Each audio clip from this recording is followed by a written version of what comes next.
Welcome to Faith Walk Life Talk podcast. We embark on a journey through the untold stories of the Bible's unsung heroines.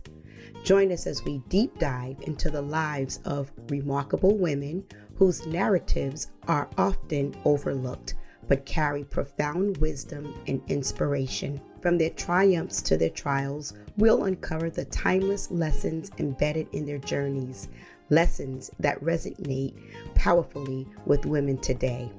Get ready for engaging, thought-provoking, and sometimes delightfully humorous conversations that shed new light on the remarkable women of the Bible.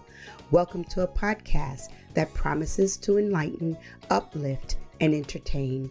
Welcome to Faith Walk Life Talk podcast. I'm your host, Elder Empress.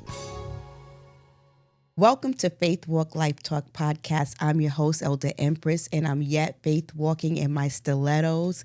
Today, we are going to dive into one of the most beautiful and powerful relationships in the Bible, the bond between Ruth and Naomi. So if we are really honest, when we think about mother-in-laws and we think about daughter-in-laws, it's never the first thought would be about love, unity, or loyalty. It's always most likely we tend to think contention, maybe even misunderstandings or even competition. But that's what makes this story so remarkable. Ruth makes a bold choice. Instead of turning back to her familiar family and going back to her own people, she decides to cling to her mother-in-law, Naomi. She looks at her mother-in-law and says, "Where you go, I will go. Your people will be my people, and your God will be my God." That's not just loyalty, that's a covenant love. And so we're going to discuss Naomi and Ruth's relationship and the importance of family, the importance of unity within the family. And we're going to see how it relates to real life relationships between mother and daughters, and even how to navigate complicated family dynamics. So let's get into it. So in the Bible, there are two books that bear the names of women. The first is Ruth, and then there is Esther.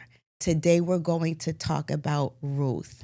In the book of Ruth, we see a dynamic between Ruth and her mother-in-law, Naomi.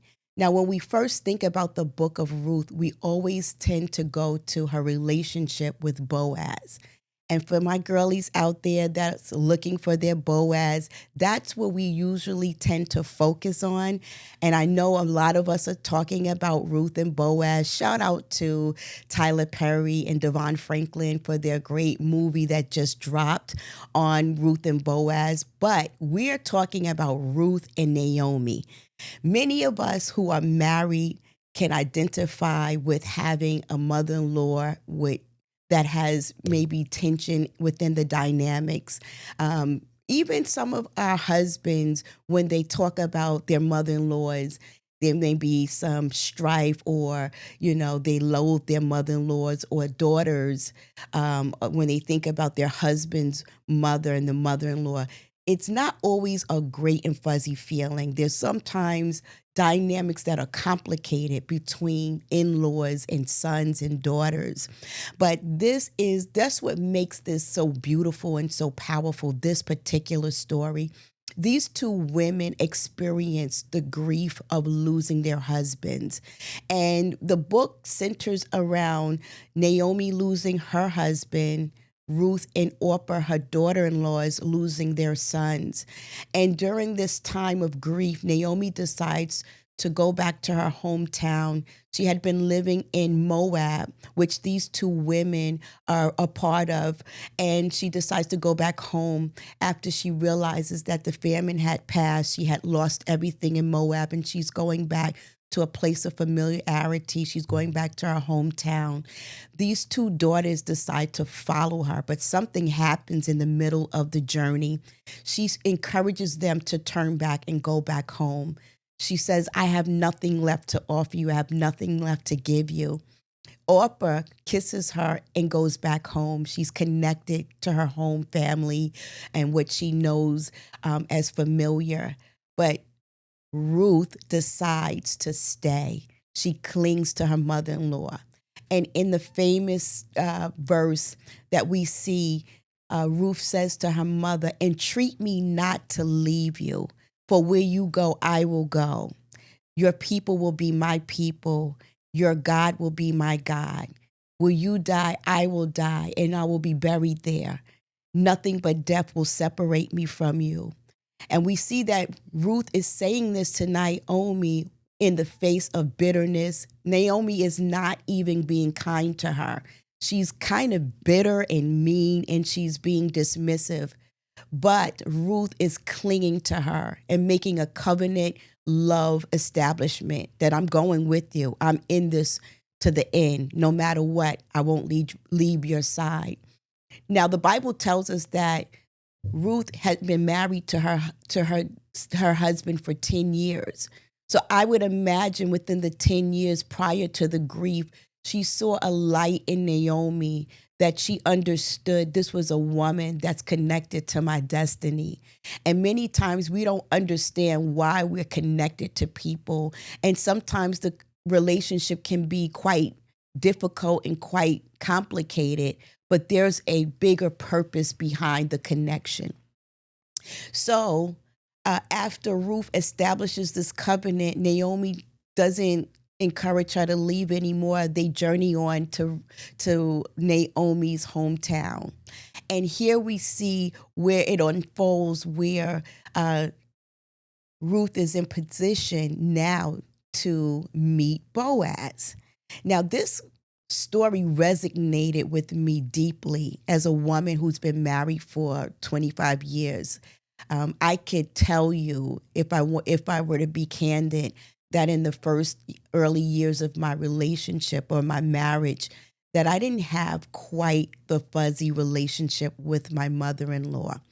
Our relationship was very complicated, but it evolved into a loving, lasting, special relationship until she passed away. And what I would say about that is I saw how the hand of God evolved me and evolved her into something beautiful. Many times in complicated in-law relationships, we often see when it is a dynamic between a wife and a mother-in-law, the husband tends to be in the middle of almost a strife, being pulled from one end to the other. And there's many reasons why this dynamic takes place. I would dare to say that each woman has not embraced her role in the family dynamic properly. And so, as it relates to my personal story, it was very complicated. And so, if I were to share about 8 to 10 years, somewhere in that line, my mother in law became very ill, and our relationship was very strained. I never encouraged my husband not to have his relationship with his mother. I just would stay behind. I preferred not to be a part of it. But this particular time, she was being rushed to the hospital, and I happened to accompany him. And as we get to the hospital, the doctor begins to diagnose some serious illnesses. And as he begins to tell my husband and his brothers what's going on with their mother, it's very serious. And they were very emotional and not able to handle what the doctor was saying. The mother also was very afraid of what was being said. And I'm just sitting there on the side. I'm there as moral support for my husband. But there was some things that was happening for me spiritually, personally. I had just given my life to the Lord. I had been in consecration, and I had been asking the Lord to use me.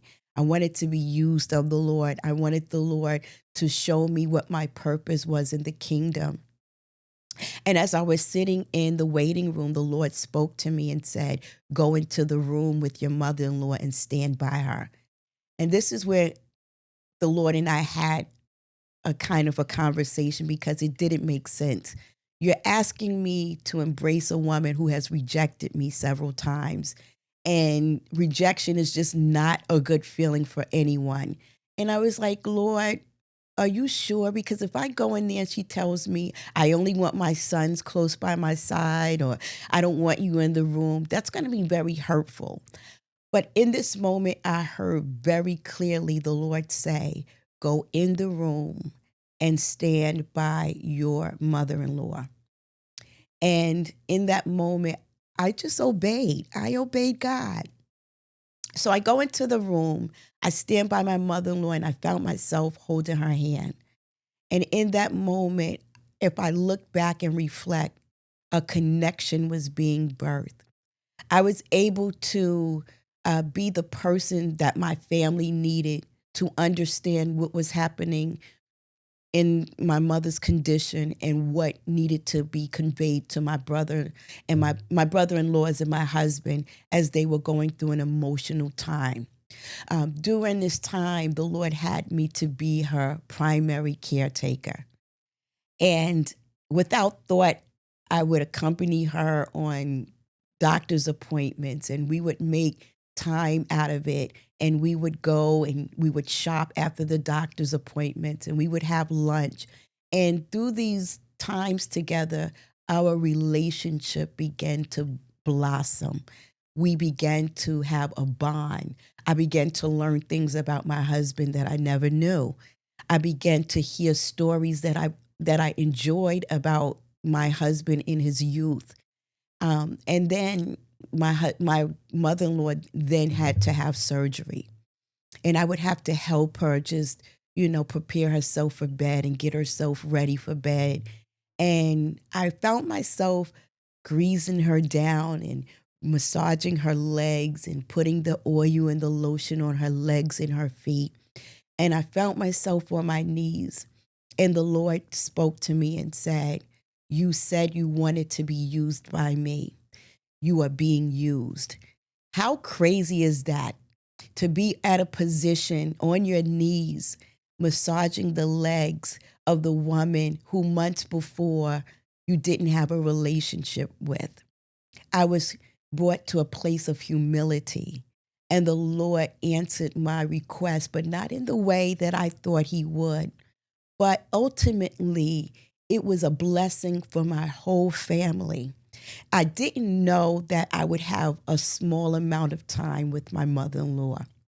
And I was able to enjoy her. My husband and I were able to enjoy her as a unit. And I have lasting memories of my mother-in-law now that she's gone. I am so thankful that God used her sickness to bring healing to our dynamic. And so I learned a lot about Ruth and Naomi. You see, it was Naomi that gave the strategy and the wisdom to Ruth so that she was in position to receive her Boaz. And so one of the things that I would say to those who are out there who are having struggles and having difficulties in their relationship with their in-laws is give grace, find commonality, humble yourself, know that the connection is bigger than what you see. Know that in time, the wounds can be healed. Oh, yes, it can be healed in time. And so, from the perspective of the daughter, if I could just share what I've learned, know that you cannot replace a mother, but you can fill the position of a wife. And there is some things about the mother-in-law that you need to learn. My mother always talks well about my grandmother, how much she learned about her, how my mother-in-law shared wisdom with her, how to be a wife, how to be a good mother to her children. My grandmother is someone who embraced my mother even when the marriage failed, the covenant still stayed in place. Huh? Yeah. So, what I would like to say is for women, listen, try to find that place where it's not contentious, where it's not, get to a place where it doesn't have to be a misunderstanding. There is a way to communicate and come to a place of reconciliation and the spirit of agreement for the betterment of the family. Now, mother in laws, there is some wisdom in this for you. You have your role. But your role does change when your son gets married. And this I take personally as a mother of a son. I know that ultimately there's going to be a wife in his future. I know that she's going to captivate his heart. And I know that there will come a point in his life that I won't be the most important woman in his life. And that's okay. I look forward. I look forward to having a daughter-in-law. In fact, I don't even expect to have a daughter-in-law. I expect to have a daughter in love. I expect her to be someone that I will have my own memories with, my own experiences with. Our time will be precious together. Why? Because I will understand that I have a different place in the dynamic. I want to be the woman that is the wisdom of the family, or the one that offers support to my intended daughter in law and my son. I don't want to, or I don't desire to strive for his attention. And many times when we don't understand our role in the dynamic, that's what it becomes. I don't want to be the mother in law that can't see wrong in my son, but be able to be objective and be supportive on both ends. And see, when we embrace our daughter in laws or our in laws as family, you're no longer just somebody that I am obligated to engage because you're married to my son, but you are part of my family. You are my child. You have a part of my heart. You will carry the grandchildren that will bear my legacy. Then that means that your in law, your daughter in law, holds a special place. And so Naomi now steps up and she positions herself in Ruth's life to establish a legacy. Ruth is, even though she's a Moabite woman, a woman of a whole pagan lineage, becomes or establishes herself in the lineage of David. And so she becomes someone that has a special place in the legacy of our Savior Jesus Christ. So what I would say to complicated relationships between mother-in-laws and daughters, or even mother-in-laws and sons, there is a place that we can find where we can heal. And there is a place that we can find where we can navigate our own lanes in the family dynamics. And everyone will benefit. Everyone will benefit when we operate in our own lane. And so, with the story of uh, Ruth and Naomi, the other thing that I learned was how Ruth didn't take it personal when Naomi was in her bitter season. She did not say, "Forget you. You're evil. You're bitter. You have nothing left to give me. My son, my husband is no longer here.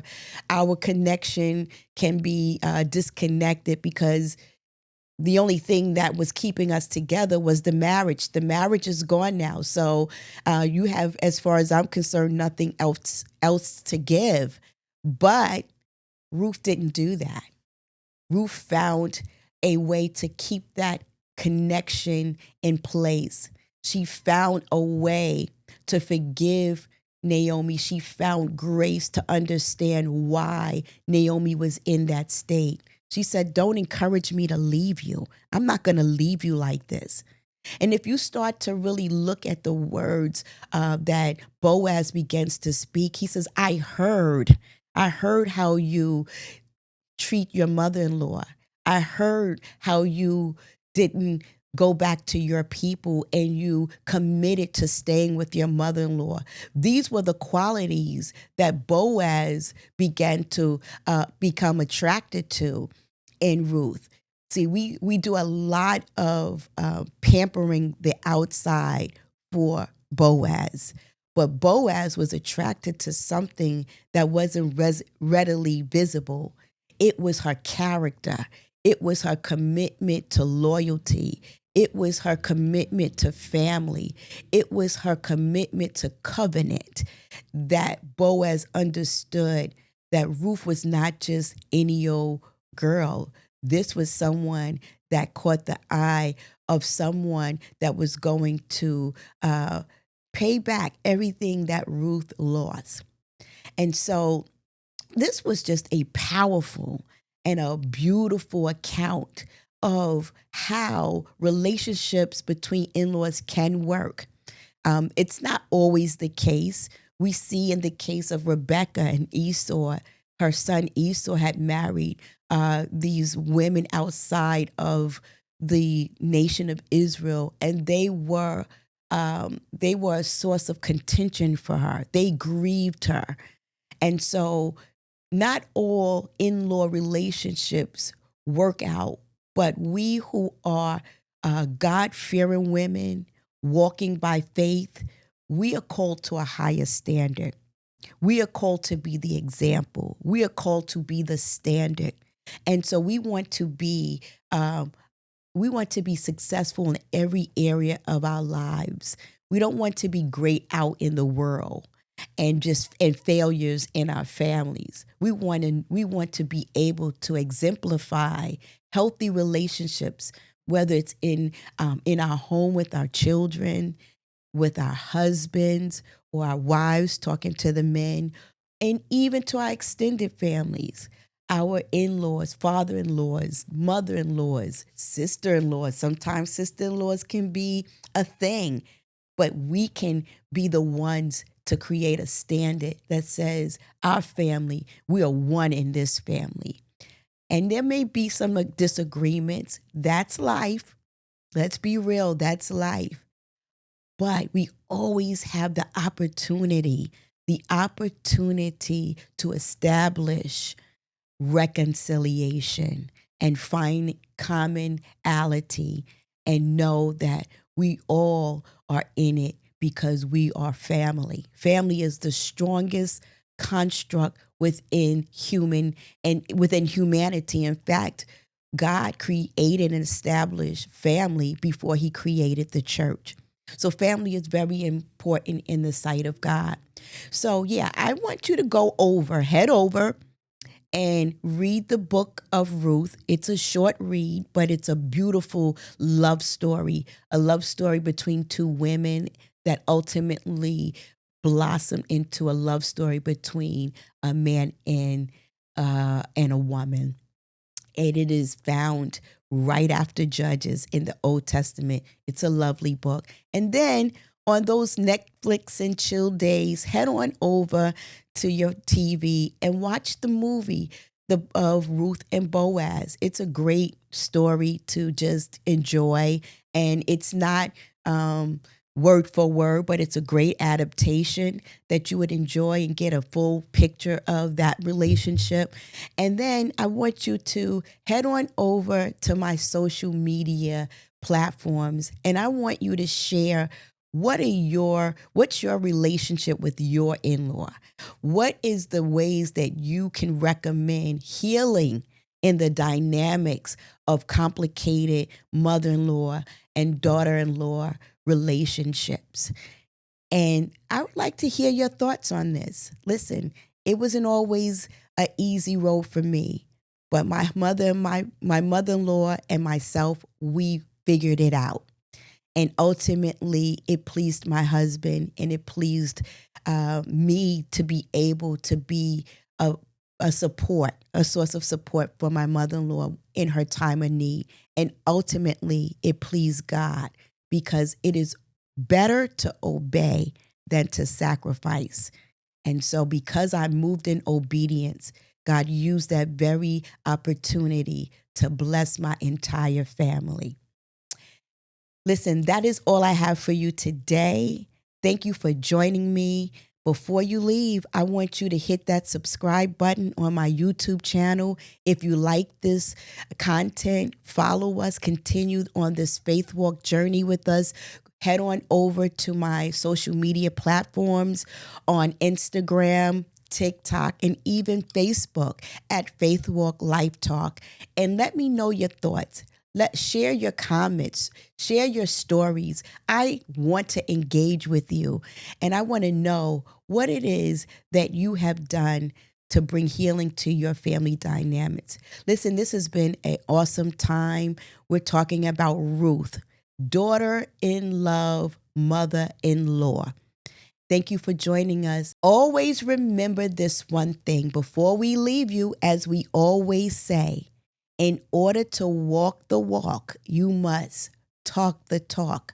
But most importantly, you must pray, girl. See you soon. Thanks for joining. Thanks again for joining us on Faith Walk Life Talk podcast. Stay connected with us by following our social media pages to catch all our latest episodes. If you enjoyed today's discussion, we greatly appreciate your feedback. Please take a moment to rate and review our podcast, as your input helps us to continually improve and deliver high-quality content.